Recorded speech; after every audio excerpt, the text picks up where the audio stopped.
زرګونو لکونو قاریانو استاد دی لیکن قاری ولی الله صاحب چې څو وخت پیدا شو قران نه وېدا سي زده کړي دی بچو زده کړي دی اوس د بچي کینه و قران وای مونږ له بل راول ورته الحمدلله خدای دې غرق کا چې غرق شي په خپل خونه باندې قران هم صحیح نشي ویلې سوچ خبره تاسو خیر زما په خبره خفکیږي ما اغه زمانہ لاړه چې مونږ به ویره زنانو تم قران ویل واله سوګ نشتا نو زنانه به داسې قران وی چې تا به خدای خبر کم ځای نه راغلم کم ملک تراغلم د دې سوې زویم قسم دې ک صحابه په دینن دور کې یو صحابیم چرته راغی دا خو خر کې عادت ته کراغه هغه وای چې دا خلک د ګران تلاوت کوي کده سکی مړه دا قران داسې چې دا خلک یې څنګه وای بازي وراشي ختمونه یې 15 منټه کې مې پاره و دی ویل څنګه راکټ استادم تراوی راشي او دا خلق څومره په خوشاله غیله منډه وای په رمضان المبارک کې قسم دې ما اوریدلې دی الله دې ما په کفر کې نه راولي خو چې څنګه ودرې الله اکبر الحمدلله الضالین الله اکبر الله اکبر الله اکبر الله سوک برا سوک کته دا دغه چالو دی ته وایي نه هغه دغه د نسوار او کارخانه لګیدل ټکار دی د چا سره کته سي د چا برزي ته دې قران ته ولاړ دی او که قاری صاحب چرته خپ قلار باندې تلاوت چالو کړو دی وی الحمدلله رب العالمین الرحمن الرحیم مالک یوم الدین ایاک نعبد و ایاک نستعین اهدنا الصراط المستقیم صراط الذین انعمت علیہم غیر المغضوب علیہم ولا الضالین داس تلاوت چالو دی یو بوئی دی یار حسین بس دی بل بوئی دا بڑا بیری غروان دی اوس هغه قرآن وای دی وای دا بڑا بیری والا روان دی او صحیح قرآن وای او هغه بل چې فر کی د ته پته مون لګی چې د سو راکټ ډیر تیز دی د نرز وی دی بیا لا بګی دا مو د دلبه چي دی وای دلبه چي دی بالکل چې قرآن څوک داسي وای خو د دلبه چي کنه ټیک وای عزیزانو په دې ځان پوهه کوي ګوره قسم دې ز د زړه د درد نه خبره کوم ز تاسو مینه محبت ته چې ګورم په دې نن دور کې چې مسلمان کې کم محبت خصوصا زمونږ په صوبه کې د علما او برکت دا ایمان په ټوله دنیا کې نشته ګوره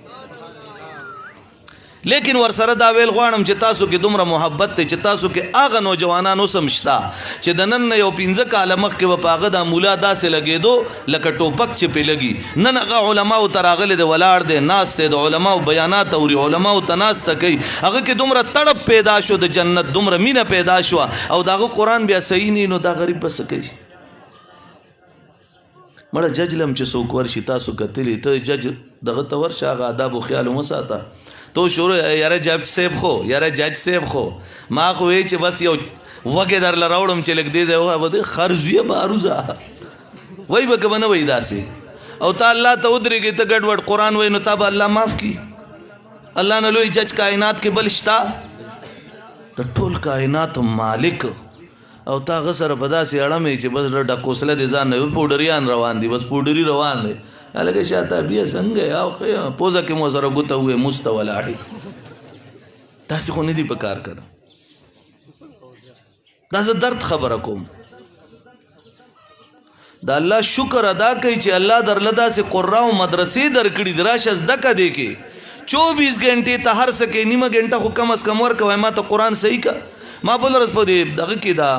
بشام کې یو بوډا سړی و د اتیاو کالو هغه قرآن کریم وی دومره ښکلی وی هغه ما قرآن څه پیژندو نه وی شکر ادا کا د الله دې مونږ او تاسو له د شکر توفیق راکړي چې دا را سره موجود دي ما ته داغستان کې یو سړی وی عالمو شیخ الحدیثو ماسکو نه ما وګت سفر کړو ډیر لري واغه د صد سکندری کسپسکې سره هغه ما ته وی زه د پاکستان علما او تدلته نهر او السلام کوم ما ورته وی ما ته وی قسم دې تاسو پاکستان کې علما اهل حق دی ایمان درته خولې تاسو کې ایمان موجود دی دلته وی ګوره هیڅ بشته سم نشتا دا مدرسې مونږ له د څه دعوت راکړي دا مونږ ټولې سره راجمع کړیو دا مونږ ډوډۍ له راجمع کړیو چې وسته بقول خیرات پسې منډه وه د واستبقوا الخيرات قران کریم وای منډه وه خیرات پسې نه غیر دا خیرات مراد نه دی کوم چې جی سیب شکر دې سکال خو د ګلاب بو سره نشته هم به را باندې ګلونه راوي هم به اولام بولو نو بس یو به لام بولو نو صحیح ټاپه به ولګیدا نو دا واستبقوا الخيرات نیک کار طرف ته منډه وها اوس نظر کې اراده وکا چې سبا نظر قاری صاحب سره داخله کوم زبا ان شاء الله پر ورځ کې نیمه غنټه به زما صرف د قران د پاره دا ویل شي اراده کول شي زه وعده در باندې نو کوم اراده خو کول شي کنه زه څوک اراده کوي سبا نه خپل قران صحیح کوم ما درته ګوره په ایمان یو خبر وکړه کما تاسو کوئی چیلنج زه د ټولي دنیا خلکو ته چیلنج ورکوم چې ان شاء الله زما په خپل رب یقین او اعتماد دی چې کله الله جنت تتلل کوي او د نن دور فیصله الله کوي ړومبه به زمونږ صوبې خلک جنت ته ځي نور به ترستو ځي دا تاسو د محبت په وجه چاپلوسی ستا ته ضرورت دی چاپلوسی څه فائدہ نشتا لیکن عزیزانو دا ذهن کې دی چې ګوره په نن دور کې چې دومره الله مونږه بوتلو چې مونږه په خپل پیغمبر مین یو په صحابه مین یو دغه په ناموس مین یو نو چې زما پیغمبر کوم کتاب راوړی دی نو کم از کم دی کتاب الفاظ خو دې صحیح زده کو او کنه ته زر ما پس راشه ما ته وای چلته یو کیرړو هغه داوی چې قران الفاظو کې څه نشته کیرړو خپل کار کوي هغه خو ابل رزم غډي وډي وشتي نو زما کیرړي پسې زم کیرړ پیژنې څوک پیژنې لا سوچت کوي نزی سره وې ما هر څه بسوي ما چې سوي اماسي موي بس دغه صاحب ور کیرړې صاحب او سره وای صاحب نو لکه چوس یو سړی وای کیرړې صاحب تاسو له بخندانه درځي ابل چې د بلورو باندې اخته شو قران به غلط وی الله ورته سو خو بلوري کوي بلته وي ثنا الله ویډیو جوړه کا پرده راغلی دا ټق لاړه غبل خو لاړه نغه لالا یک د خیره اسم لالا دی ابل چې دی هغه بیا حالت کې اوس چوکي تړي ته خدای دې غرق کته خلکو ته قران خې کته چوکي خې خلکو ته چې تماکو چوکي جوړو پویږي عزیزانو چا چې د قران د الفاظ هم به قدر کړي دا هغه په ټوله ژوندۍ کې د ذلت لار مومي تاسو د قران قدر وکي الله بدر عظمت درکې ان شاء الله اراده کول شي کنه چې ان شاء الله نن بعد خپل قران صحیح کو بس په دې الفاظو اکتفا کوم ما درته سپاره ورول چې زلری روانه ما